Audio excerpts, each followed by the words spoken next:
Ayan, sa mga mahilig magluto dyan, lagi napapanisan ng kanin, baka hindi nyo pa alam ang sikreto. Ayan. Tuturo ko sa inyo ang sikreto ng pagluluto ng kanin para kahit mainit ang panahon hindi siya mapapanis. So hugasan muna natin tong bigas. Ayan. So ako, hinuhugasan ko yung bigas ng 2 beses para for sure na matatanggal yung mga alikabok at ng bigas.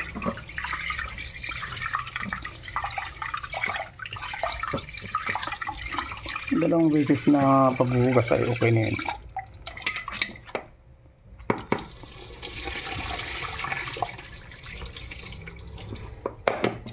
Ayan.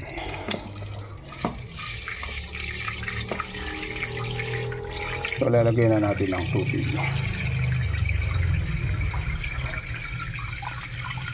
So sukatin na natin. Ito dinadagdagan ko ng konti kasi medyo matigas tong bigas ngayon.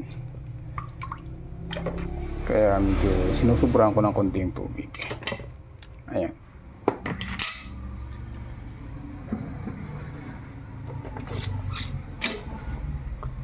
Ito lang ang sekreto niyan.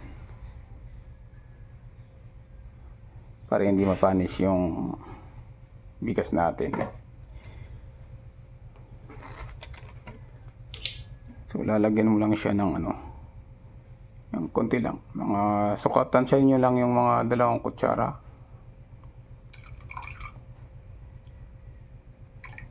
Ayan.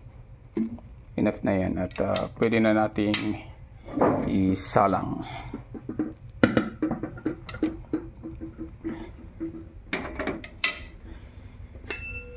After natin may isalang sa kalan,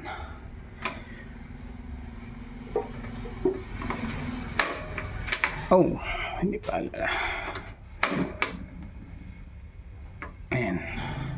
Hindi mapapanis yan.